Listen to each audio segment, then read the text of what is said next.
Bonjour à toutes et à tous. Je vais aborder maintenant avec peut-être un petit peu plus d'intensité et de complexité et de détails que ce que j'aurais fait initialement la question de la laïcité à travers l'analyse de ce qui conduit à cette grande loi de 1905 sur la séparation des églises et de l'État. Et comme cela est un sujet très, très sensible, je vais le faire sans aucune forme de restriction, parce que,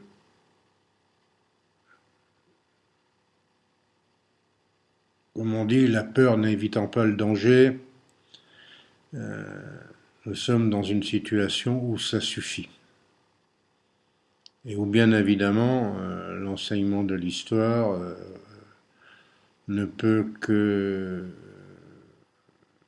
déboucher sur une entreprise de formation de citoyens.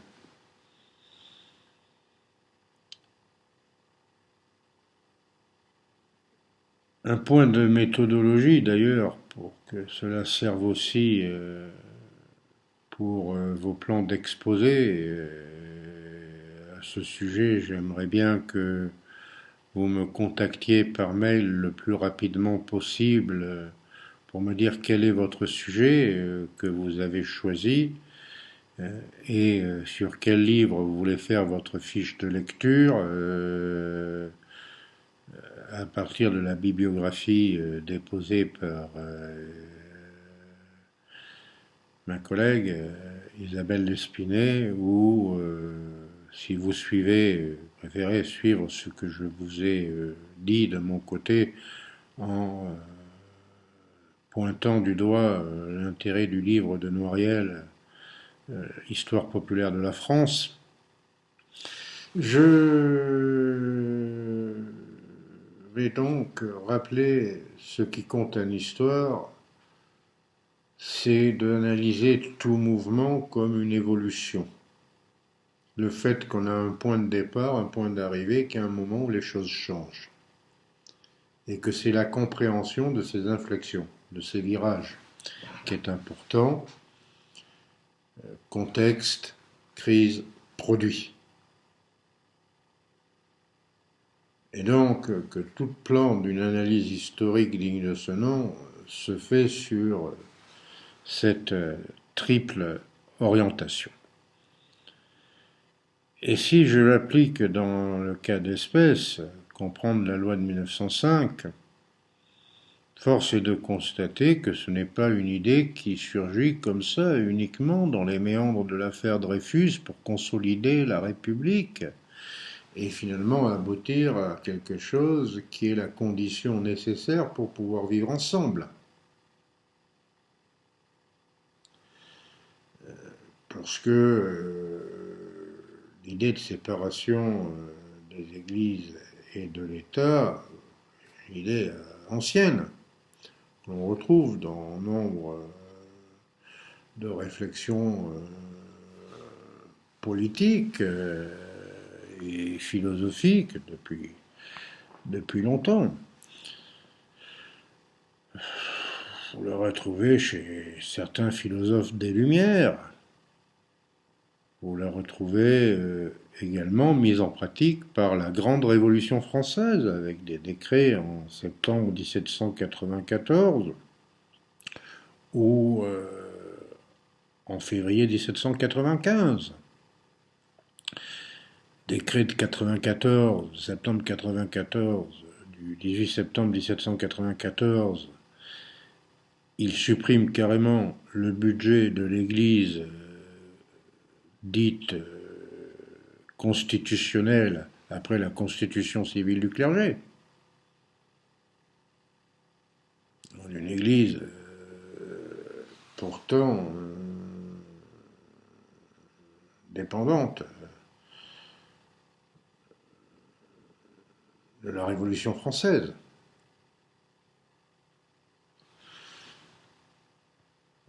Pas l'Église des prêtres réfractaires, c'est ceux qu'on appelle les prêtres jureurs, jurons fidélité à la Constitution, et donc à l'État français,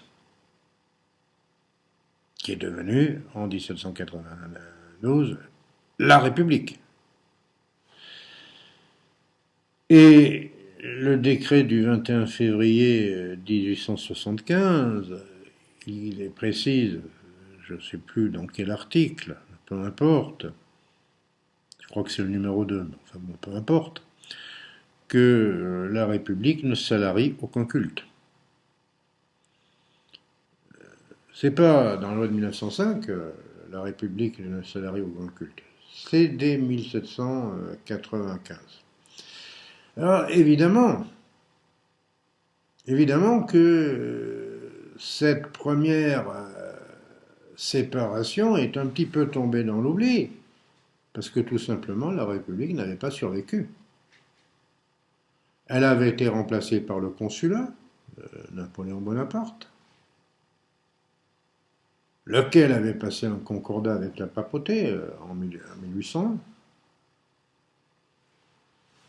Lorsque cette question avait ressurgi au cours des aléas politiques au cours du XIXe siècle, n'est-ce pas, durant tout le XIXe siècle, il y avait eu réémergence de cette question, mais elle avait été tranchée en faveur de l'influence de l'Église et de l'Église dominante, de l'Église catholique, parce que, tout simplement, la République avait perdu politiquement. Après la Révolution de 1848, par exemple, est adoptée en 1850 cette illustrissime loi Fallou, qui SIC la liberté de l'enseignement. Ce qui est important dans le mot liberté, étant là détourné de son sens, pour confier à l'Église des facilités pour assurer l'enseignement. Lors même que cette loi prévoyait de ne pas exiger le même niveau de compétence pour ceux qui enseigneraient dans les écoles catholiques que ceux qui étaient exigés dans les autres écoles. Attendez, c'est pas tout à fait par hasard que je pointe cet enjeu-là, parce que là aussi, il résonne d'une certaine forme d'actualité. Moi, je ne veux pas de vérité alternative sur l'histoire de la création du monde.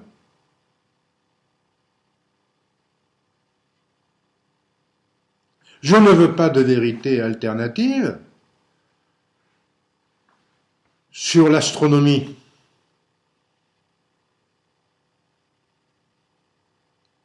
Et je ne veux pas qu'on me dise j'ai le droit de croire que la Terre est le centre du monde. En disant c'est une vérité. Cette question-là, excusez-moi, vous la trouvez aujourd'hui placée sur le plan politique et avec des décisions qui toucheront chacune et chacun d'entre nous. Par exemple, au cœur de la campagne électorale américaine, sur la question dite du créationnisme.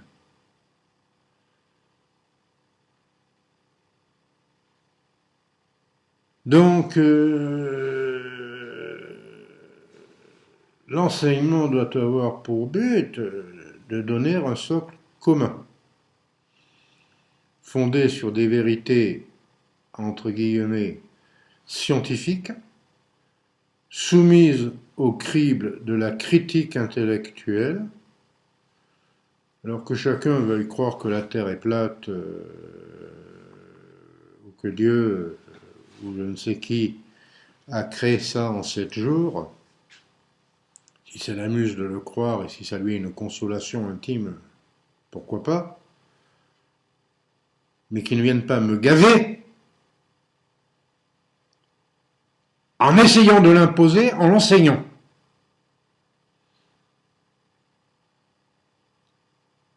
Et qu'il ne vienne pas de m'interdire de dire que c'est un intégriste. Dès lors qu'il tente d'imposer sa croyance comme étant supérieure au socle de ce qui nous est commun et qui permet de vivre ensemble.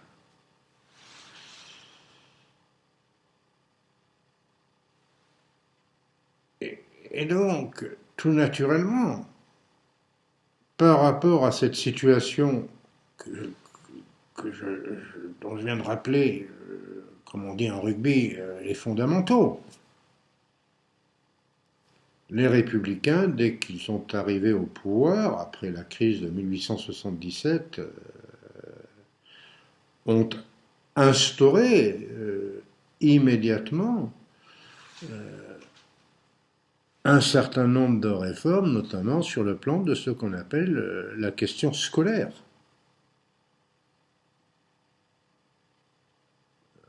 En plus, dans un siècle qui s'appelle le siècle du positivisme, privilégiant, même avec des enjeux idéologiques que je crois vous avoir montrés, privilégiant la connaissance positive,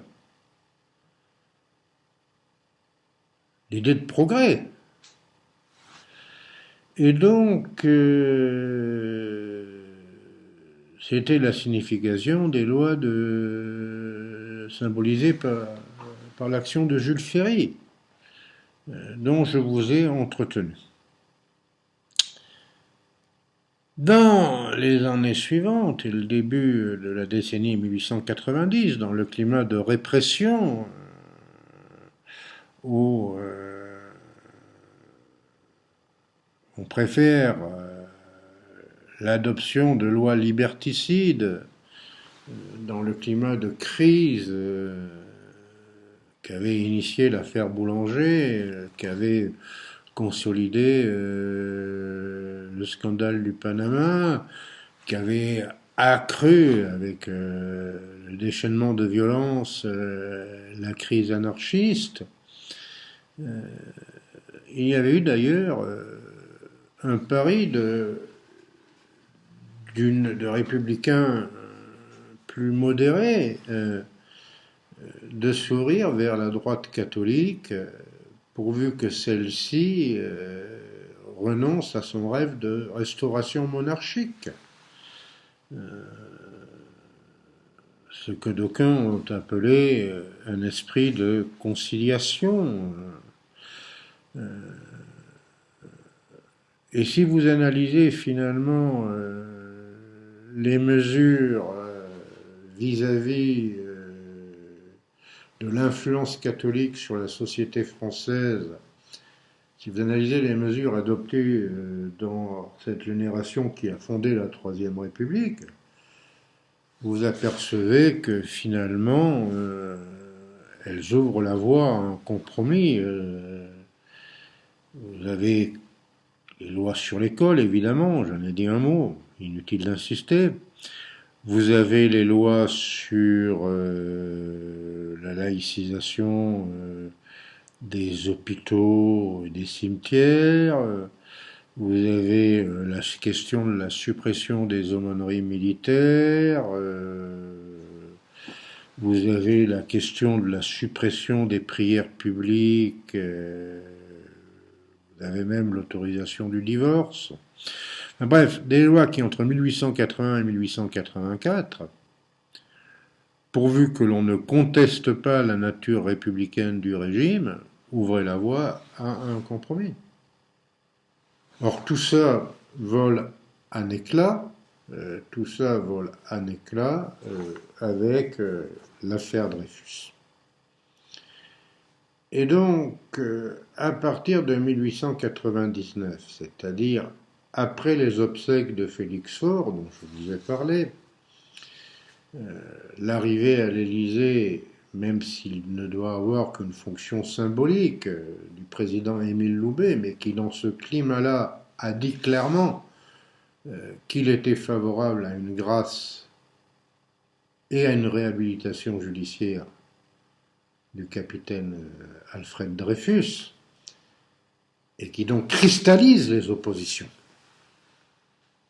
À travers cette question-là, cette conciliation dont avaient témoigné le raidissement vers les législations liberticides à travers les lois dites scélérates que je vous ai décrites abondamment par la majorité de la représentation nationale.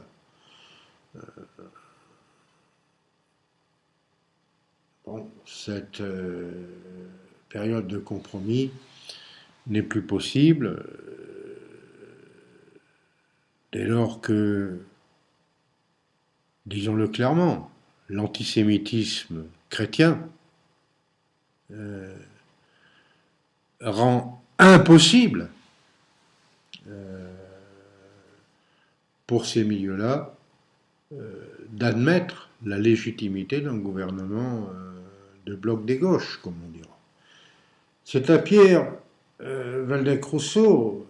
Waldeck-Rousseau, qu'il revient de former un gouvernement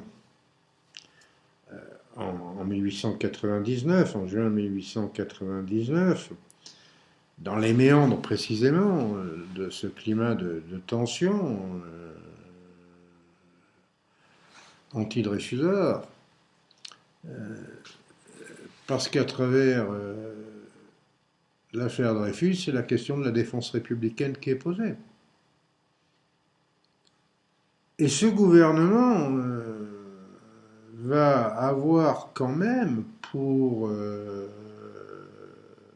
caractéristique de montrer la complexité à rassembler le camp républicain. C'est un gouvernement qui va profondément diviser ceux qu'on appelle les socialistes, même s'il n'y a pas de parti socialiste organisé, unifié à ce moment-là, avec plusieurs courants, les courants guédistes, les courants jaurétiens, les courants possibilistes, les courants anarcho-syndicalistes se partagent, se divisent, s'affrontent. Avec la constitution du gouvernement Waldeck-Rousseau en juin 1899, on assiste quand même à quelque chose de très important. Et qui va faire repartir pour plusieurs années les querelles internes à ce mouvement socialiste incapable de s'unifier. C'est que pour la première fois, un socialiste, Alexandre Millerand, alors retenez bien le nom d'Alexandre Millerand, parce que vous le retrouverez plus tard, y compris lorsqu'il sera au début des années 1920, président de la République, et qu'il prendra très nettement parti dans la campagne de 1924 contre ceux qui vont gagner ces élections, le cartel des gauches. Et qu'en conséquence, le cartel des gauches refusera de travailler avec lui et obtiendra sa démission. Mais pourtant, Alexandre Millerand fut le premier socialiste à être ministre dans ce gouvernement de Pierre-Marie Waldeck-Rousseau, formé en juin 1899 dans les méandres de l'affaire Dreyfus, enfin des conséquences politiques de l'affaire Dreyfus. Alors certes, j'entends bien qu'il n'est qu'à un poste secondaire, ministre du Commerce extérieur. Mais enfin, symboliquement, c'est la première fois qu'un socialiste, dit socialiste indépendant, peu importe, devient ministre de la République. Mais comme dans le même laps de temps, ce gouvernement de concentration républicaine pour défendre la République contre ce camp nationaliste que l'affaire Dreyfus a restructuré, ce camp nationaliste intégral, catholique, et qui estime que l'identité nationale est doublement menacée, menacée par l'étranger d'abord. Enfin, n'oubliez pas les émeutes contre les Italiens à Aigues-Mortes. Ça fait des morts. On y reviendra quand on parlera des étrangers en France pour comprendre la société française. Mais souffrez que l'actualité aujourd'hui m'impose d'abord de préciser les bases du modèle républicain jusqu'au bout. Donc,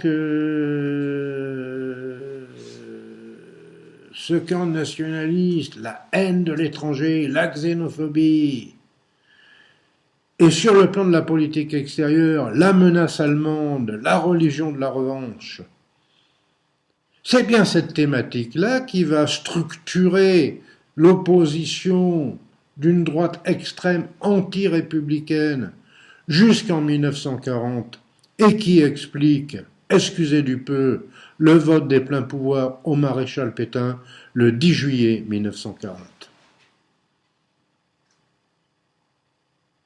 Face à cette menace-là, comment expliquer que le mouvement de pensée socialiste, puisqu'il n'y a pas de parti socialiste unifié, il faudra attendre 1905, le congrès d'avril 1905, salle du Globe, pour que soit créé le parti socialiste unifié, la SFIO, la section française de l'Internationale ouvrière.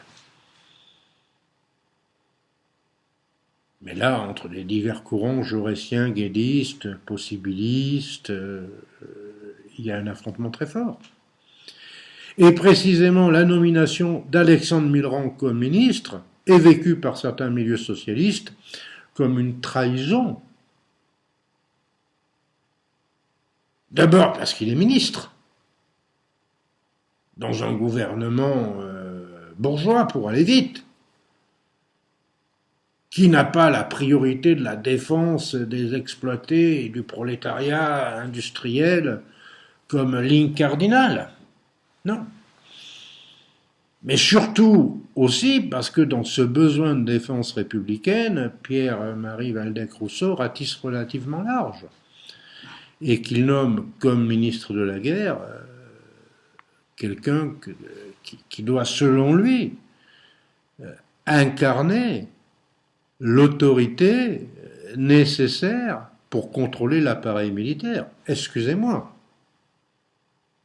Dans le contexte politique de 1899, d'une armée qui a démontré sa non-neutralité sur le plan politique à travers l'affaire Dreyfus,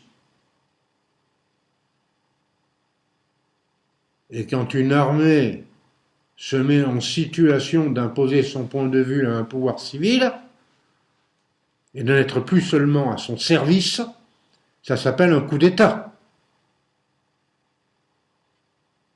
Nous aurons l'occasion d'y revenir dans nos rencontres. Bien, contrôler cet appareil militaire, c'était une fonction capitale. Eh bien,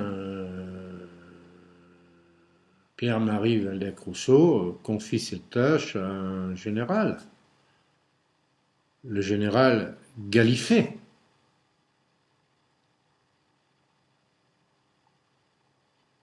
Et donc, comment voulez-vous faire cohabiter dans le même structure, si ce n'est en effaçant ces différences, parce que la cause c'est la République? Comment voulez-vous donc faire cohabiter et Millerand et Gallifet, et un socialiste, fût-il indépendant, et le général qui a fusillé les communards? Parce que c'est bien ce qu'il a fait, Gallifet. Comment voulez-vous que dans certains milieux socialistes, on n'ait pas comme une arête à avaler avec la présence d'un de leurs amis, qui cohabite avec le fusilleur du peuple, le général Gallifet. C'est la même ligne de partage que sur l'affaire Dreyfus elle-même. Qu'est-ce qu'on en a à cirer finalement de la question de l'innocence d'un petit capitaine juif de surcroît? Juif de surcroît. Juif de ses manières d'argent. Tant l'antisémitisme repose sur des stéréotypes qui imprègnent en profondeur la société française de ces années-là. Et donc Pierre-Marie Waldeck-Rousseau va engager une réforme fondamentale, qui est la loi de 1901 sur les associations, qui prévoit d'une part un régime de liberté pour la création des associations, et ça c'est un élément capital à comprendre, et qui éclaire la suite sur la séparation des églises et de l'État, et qui prévoit également un régime d'exception pour les congrégations religieuses, pas une loi d'exception, un régime d'exception. Les mots en français ont un sens et ce n'est pas la même réalité. C'est-à-dire que chaque congrégation doit être autorisée par une loi et qu'elle doit se soumettre à l'autorité de l'évêque et que elle peut être dissoute par un simple décret. C'est l'article 13 de la loi sur les associations. Et la plupart des congrégations vont déposer 80% des congrégations vont déposer des demandes d'autorisation, mais un certain nombre vont refuser. Et celles qui refusent sont dissoutes. Dès octobre 1901.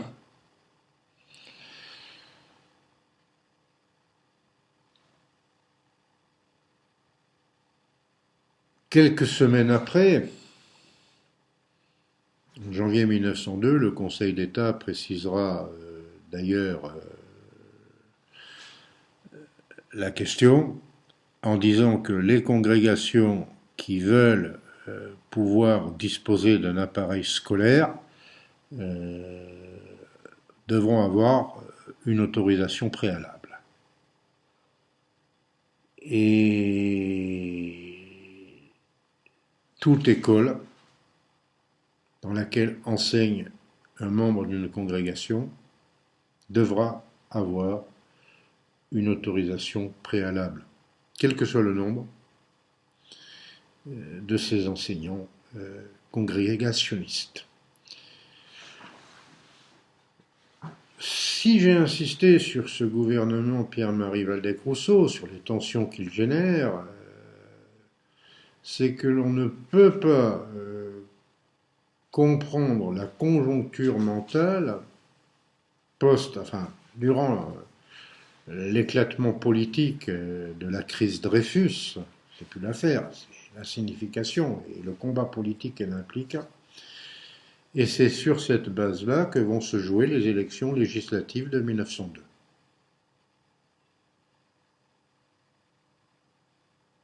C'est sur la question de la défense de la République. Et en ce sens-là, le gouvernement de 1902 sera beaucoup plus ancré dans la nécessité d'aller plus loin sur cette question de la laïcité. Ça sera l'objet de la prochaine vidéo, parce que comme je vous l'ai dit, j'ai envie de complexifier et considérer que ce que je viens de faire n'est que la première partie de la méthodologie historique, contexte, crise, produit. Je vous souhaite une bonne journée.